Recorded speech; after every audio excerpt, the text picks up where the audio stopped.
नमस्कार, आप देख रहे हैं स्वदेश विशेष। मैं हूं उत्कर्ष चतुर्वेदी। आज क्या है विशेष? विशेष है XE और ये किसी गाड़ी के मॉडल का नंबर नहीं है, ये है एक वेरिएंट जिसने दो देशों में अपनी दहशत मचा रखी है। और अब सवाल ये है कि क्या भारत में ओमिक्रॉन का XE वेरिएंट मिला है? जब से खबर आई है इस पर बहस छिड़ गई है। अगर इसका जवाब ना है तो हमें चिंता करने की कोई ज़रूरत नहीं, लेकिन अगर इसका जवाब हाँ है तो हमें ये पता होना चाहिए कि हमें क्या करना है, क्योंकि धीरे ही सही अब हम ये मान चुके हैं कि कोरोना से लड़ाई जीती जा चुकी है। मास्क उतर गए हैं, सोशल डिस्टेंसिंग अब ना के बराबर है, ज़िंदगी नॉर्मल हो चुकी है। मगर अचानक से ऐसे किसी वेरिएंट की दस्तक माथे पर बर यानी कि आपकी चिंता बढ़ाने के लिए काफ़ी है, जिसने इस वक्त दो देशों को दहशत में घेर रखा है। इसी पर करेंगे चर्चा, लेकिन पहले देखते हैं रिपोर्ट।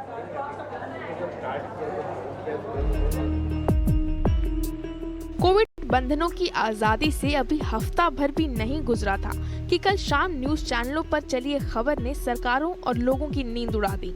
खबर आई कि मुंबई में XE वेरिएंट का पहला केस मिला है।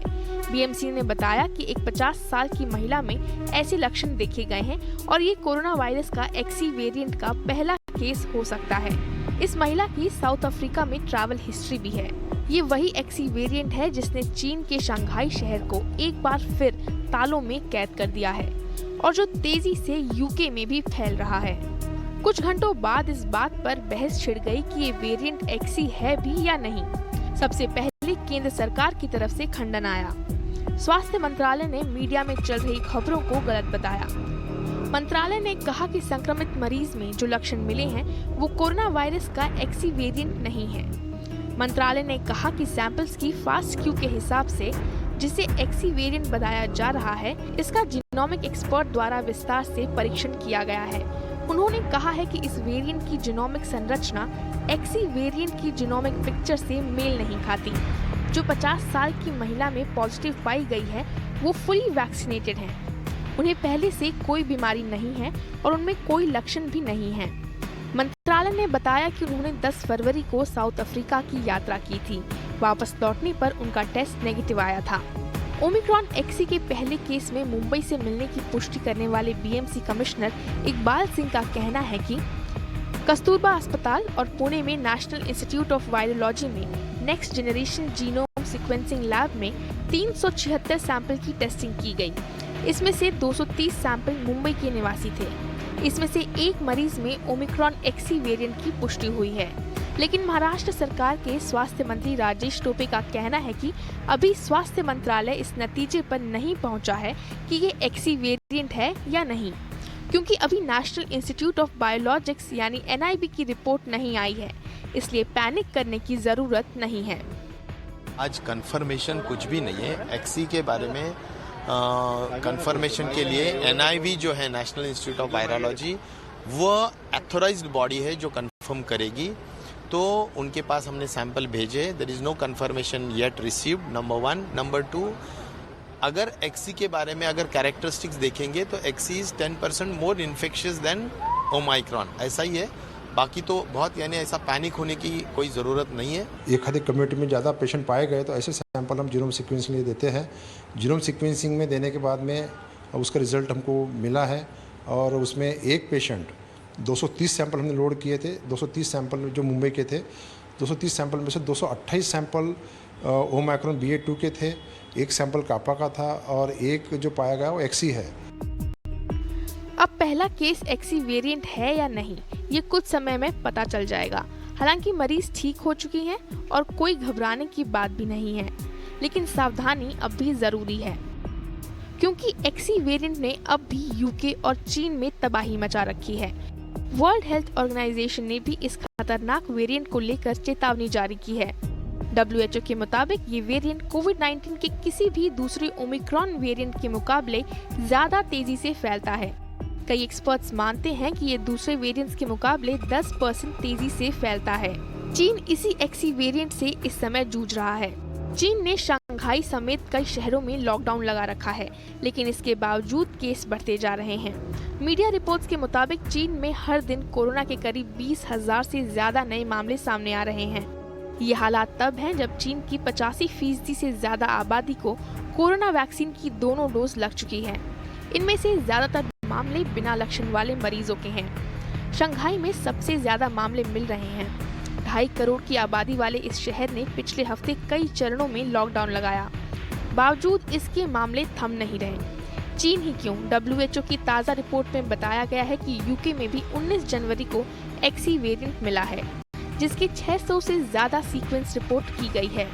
ऐसे में मोटी बात यही समझ आती है कि XE भले ही ओमिक्रॉन के दूसरे वेरिएंट्स के मुकाबले तेजी से फैलता हो, लेकिन ये उतना घातक नहीं है, क्योंकि चीन में कोविड की इस लहर में अब तक एक भी मौत नहीं हुई है।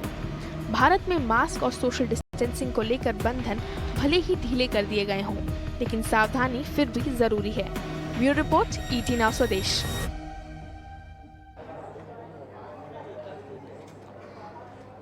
चलिए, तू है कि नहीं, XE वेरिएंट को लेकर हर इंसान यही सवाल पूछ रहा है। भरत जगियासी जो क्रिटिकल केयर में है रिलायंस हॉस्पिटल में, वो हमारे साथ हैं। डॉक्टर सुरुचि शुक्ला जो कि वायरोलॉजिस्ट हैं KGMU में, वो हमारे साथ हैं। डॉक्टर सुरुचि, मैं आपसे सबसे पहले ये सवाल पूछना चाहूँगा, इतना कन्फ्यूजन क्यों है? क्योंकि BMC का बयान आता है, हमने सुना कि पाया गया है। जो महाराष्ट्र के स्टेट हेल्थ मिनिस्टर हैं वो कहते हैं अभी बाकी है। जो सेंट्रल गवर्नमेंट है वो कह रही है ही नहीं। ये तो जो प्रोसेस होती है जीनोम सीक्वेंसिंग की, वो जरा हमारे दर्शकों को भी समझाएं कि ये क्या प्रोसेस होती है जिससे ये पता चलता है कि कौन सा वेरिएंट है, और इतनी कन्फ्यूजन क्यों हो रही है इसमें? पहले तो मैं आपको बताना चाहूंगी कि XE वेरिएंट होता क्या है। XE वेरिएंट जो ऐसा हमने देखा है, ओमिक्रॉन के ही सब टाइप्स BA.1 और BA.2 का मिश्रण है, या आप कहिए हाइब्रिड, जैसे हाइब्रिड मॉडल्स होते हैं, तो ये हाइब्रिड है, इन दोनों का रिकॉम्बिनेशन है। उसी तरीके से XD और XF भी आते हैं। XD आपके डेल्टा और ओमिक्रॉन का कॉम्बिनेशन है, जो हमारे फ्रांस में पाया जा रहा है, और जो XF हम जिसे कहते हैं वो भी ब्रिटेन में सर्कुलेट हो रहा है। बट वेरिएंट ऑफ कंसर्न अभी ओमिक्रॉन का ये XE सब टाइप को बुलाया गया है, क्योंकि जिस तरीके से ओमिक्रॉन फैल रहा था उसी तरह से ये XE वेरिएंट जो BA.1 और BA.2 का सब टाइप है, उसकी ट्रांसमिसिबिलिटी 10 टाइम्स मोर कह रहे हैं ओमिक्रॉन के, इसलिए ये घातक माना जा रहा है। लेकिन पेशेंट का क्लिनिकल कंडीशन कैसा है, पेशेंट का एडमिशन कैसा है, ये सब अभी उतने डाटा अवेलेबल नहीं है। दूसरा, ये आपने क्वेश्चन पूछा कि सीक्वेंसिंग कैसे करते हैं, और क्या ये कोई रिपोर्ट कह रहा है ये पॉजिटिव है, कोई कह रहा है नेगेटिव है। जब से ये कोविड वेव आई है तब से सीक्वेंसिंग एक इम्पॉर्टेंट फाइंडिंग या इम्पॉर्टेंट लेबोरेटरी टेक्निक की तरह से आई है, और must in every state and must for India के लिए है कि सीक्वेंसिंग आपको 10% पॉजिटिव कोविड स्ट्रेन्स का करना ही है। इसमें पहले हम क्या करते हैं, हम जब सैंपल लेते हैं तो बहुत अच्छा वायरल लोड है, जैसे CT वैल्यू उसकी कम मतलब अच्छा वायरल लोड, उसको अगर हम सीक्वेंसिंग पे डालें तो उसका जो रिजल्ट आता है उसमें ज्यादा कवरेज होता है, ज्यादा हम उसको पिक्चराइज कर जाते हैं। सीक्वेंसिंग इज क्या है, हम लाइब्रेरी की तरह उसको रीड कर रहे हैं उस पूरे वायरस को, तो हम ज्यादा अच्छा पिक्चराइज कर जाते हैं। लेकिन जब पेशेंट का सैंपल में जो वायरल आउटपुट अगर कम है, जैसे कि उसका CT वैल्यू ज्यादा है, वायरल लोड कम है, तो उसमें उसकी पिक्चर रीड करना थोड़ी डिफिकल्ट हो जाती है। क्या उसमें कवरेज जो होती है हमारी जीनोम को पढ़ने की, वो थोड़ी सी कम होती। इस वजह से हमें वेरिएंट बताने में एक तो बहुत ही सोफिस्टिकेटेड तरीका है, जिस तरह से मॉलिक्यूलर PCR ऑफ कोविड बहुत सोफिस्टिकेटेड था, ये उससे भी ज्यादा सोफिस्टिकेटेड है। और हर लैब्स जो मॉलिक्यूलर कर रहे थे उनसे सीक्वेंसिंग एक्सपेक्ट किया जाता है कि सीक्वेंसिंग कर ले, लेकिन इसके लिए बहुत ही highly expertise team and software की जरूरत होती है। तो किस तरीके से उस सॉफ्टवेयर में एनालिसिस होती है, ये भी एक बहुत एक्सपर्टाइज चीजें हैं। इसी वजह से कहीं वो होता है कि ये quality of the sample and कितना वायरल लोड है उस पेशेंट का, और कितना हम एक्सट्रैक्ट कर पाए हैं सीक्वेंसिंग के लिए, इसलिए इतनी वेरिएशन आ जाती है हमारी रिपोर्ट में। तो कोई दो राय नहीं है इतना कि वो गलत रीड हो गया हो या मिस रीड हो गया हो, इसमें कोई गलत बात नहीं है। लेकिन कितना डेप्थ ऑफ एनालिसिस है जिससे हम सही से बता सकें ये वेरिएंट है, इतना प्रेशर भी होता है कि people miss also, people don't call it as a new variant, तो इस तरीके से हम मिस भी करेंगे न्यू वेरिएंट, क्योंकि इतना कवरेज अच्छा नहीं होता है सीक्वेंसिंग में कि हम बता पाए। डॉक्टर भरत, मैं आपके पास आना चाहूँगा। हम शुरुआत से बात कर रहे हैं कि इवन दो सख्ती जो वो कम हो गई है, लेकिन सावधानी अभी भी जारी है कोविड की। अगर ये बात सच मानी जाती है, जैसे हमने कहा कि अगर ये सच नहीं है, एक्सी नहीं आया है हिंदुस्तान में, तो कोई दिक्कत की बात है ही नहीं। लेकिन अगर ये बात सच मानी जाती है तो एज अ सिटीज़न हमें क्या क्या जो एहतियात है वो बरतने चाहिए? देखिए, अगर जो ये एक्सी वेरिएंट है, आप देखोगे तो ये जब सैंपल लिया गया था अराउंड February 27 का सैंपल है, तो हम लोग 1 महीना ऑलरेडी पार कर चुके हैं इसको। तो अगर ये घातक रहता या ये ज्यादा ट्रांसमिसिबल रहता, तो अभी तक हमने कुछ तो चेंजेस और increase in number of cases देखे रहते जो अभी तक हमने देखे नहीं है। आप अगर ओमाइक्रॉन की वेव देखोगे जो इंडिया में आई थी, तो with in a month, with in 1.5 month वो आके पीक होके निकल भी गई, तो इसको ऑलरेडी हम 1 मंथ पास कर चुके हैं। तो अभी तो ये सेकंड ओपिनियन के लिए गया है national institute of biomedical genomics के लिए कि एक्सी है कि नहीं, लेकिन अगर है भी तो ये जान दीजिए कि 1 महीने पुरानी बात है। ये डायग्नोज अभी हुआ है, लेकिन सैम्पलिंग 1 महीने पहले की है।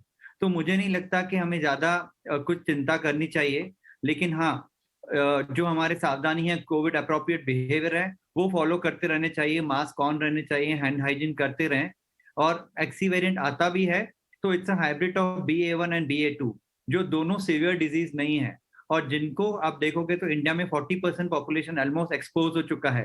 तो सम काइंड ऑफ प्रोटेक्शन तो रहेगा अगर ये आता भी है। मुझे नहीं लगता कि हमें इतना प्रॉब्लम करना, ये हमें इतना प्रॉब्लम देने वाला है, हमें डरना चाहिए।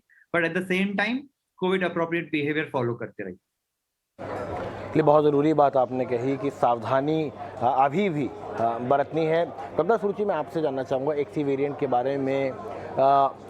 जो चाइना में अभी फैला है, चाइना में लॉकडाउन भी लग गया उस चक्कर में, क्या क्या इसकी स्पेसिफिकेशन? जैसे आपने कहा कि ओमिक्रॉन से थोड़ा जल्दी फैलता है, लेकिन क्या सीवियर डिजीज़ का डर है? क्योंकि देखिए, हम सब जो सेकंड वेव से सब घबराए हुए हैं आज भी, और वो दिन भी हम शायद कई बार भूल नहीं पाते हैं। कभी कभार हमको रातों में भी एकदम से याद आ जाता है। तो वहाँ पे थोड़ी घबराहट सबको है कि कितना डेंजरस है ये वेरिएंट अगर ये आ जाता है तो। देखिए, डेंजरस तो जैसे इसमें अभी रिसर्च चल रहा है कि ये जो हमारी कोविड वैक्सीन जो हम लोग ने ली है वो कितना प्रोटेक्टिव है, ये अभी भी WHO के रिसर्च चल रहे हैं। लेकिन जो आपके प्रोटोकॉल्स हैं वैक्सीनेशन के, safe hand hygiene, social distancing, वो कहीं ना कहीं अभी लागू रहने चाहिए। वैक्सीनेशंस भी जो हमारी हर स्टेट में मुहिम चल रही है, उसको जिसको अपॉर्चुनिटी मिले वो जाके फर्स्ट हैंड लगवा ले, क्योंकि जो अनवैक्सीनेटेड हैं वो ज्यादा प्रोन है इस इन्फेक्शन को, उनके में सीवियरिटी भी ज्यादा होगी। इस और जैसे कि कह रहे हैं कई स्टेट ने मास्क हटाने का दे दिया है कंडीशन कि आप मास्क छोड़ सकते हैं, प्रोटोकॉल्स पुराने प्रोटोकॉल पे जा सकते हैं। वो भी एक बहुत ही इम्पोर्टेंट स्टेप है, क्योंकि ड्यूरिंग ये 2.5 years 2 years हमारे जो अदर डिजीजेज हैं, स्पेशली नॉन कम्युनिकेबल डिजीज, वो बिल्कुल बैकफुट पे चले गए हैं। वो जो मरीज है उनका जो 2 साल में डिटोरेशन हुआ है, कहाँ डाटा स्टैटिस्टिक है, उनका आउटपुट क्या है, वो बहुत ही अदर हेल्थ इंडिकेटर्स हमारे बहुत फॉल कर रहे हैं। तो ये एक कोविड के साथ हमें उनको भी आगे लाना पड़ेगा, अदरवाइज ये हो नहीं पाएगा। डॉक्टर भरत, आखिरी सवाल मेरा आपसे यहाँ पे ये था कि जैसे कि आपने कहा कि वैक्सीनेशन का भी फ़ायदा मिलेगा, यहाँ पे मास्किंग का भी फ़ायदा है, तो ओवरऑल क्योंकि कन्फ्यूजन बहुत ज़्यादा है, डर एकदम से आ जाता है नए वेरिएंट का नाम आता है, कैसे देखना चाहिए एक आम जनता को इस खबर को कि एक्सी वेरिएंट अगर आ भी गया है? एक्सी वेरिएंट अगर आ भी गया है तो आप देखोगे तो WHO ने अभी भी क्लियरली बोला है कि दिस इज अ सब वेरिएंट ऑफ ओमाइक्रॉन, मतलब ओमाइक्रॉन जैसा ही है, या इसको सब वेरिएंट ऑफ ओमाइक्रॉन करेंगे अनलेस एंड अनटिल वो अपने फीचर्स ऑफ सिवियरिटी चेंज करता है, जो बहुत अनलाइकली है, क्योंकि अगर वो कॉम्बिनेशन ऑफ BA1 और BA2 है तो अपनी सिवियरिटी के फीचर्स नहीं चेंज करेगा। तो मुझे लगता है हमारी जो प्रोटेक्शन है वैक्सीन की, और जो 40% ऑफ पेशेंट थर्ड वेव में इन्फेक्ट हुए थे, और हमें इससे ज्यादा डरने की जरूरत नहीं है XE variant. But at the same time precaution जरूरी है, कोविड अप्रोप्रिएट बिहेवियर फॉलो करना है। और जो चाइना में भी आप बोल रहे हैं, it's more of a BA2 variant जो हमारे यहाँ से हो गया है रादर देन एक्सी वेरिएंट। तो चाइना के मैक्सिमम डिजीजेस जो है BA2 वेरिएंट से हैं रादर देन एक्सी वेरिएंट। और वहां पे भी देखोगे, जैसे सुचि ने बोला, डेथ्स नहीं रिपोर्ट की गई हैं, तो ऑब्वियसली वो माइल्डर वर्जन है। चलिए, बहुत बहुत शुक्रिया डॉक्टर भरत और डॉक्टर सूची हमारे साथ जुड़ने के लिए। जैसे दोनों ही हमारे गेस्ट ने कहा कि डरने की ज़रूरत नहीं है, पैनिक की ज़रूरत नहीं है, लेकिन अभी भी सावधानी बरतती रहनी चाहिए, क्योंकि कोविड-19 की लड़ाई हम लगभग जीत चुके हैं, लेकिन पूरी तरह अभी तक विजय हासिल नहीं हुई है।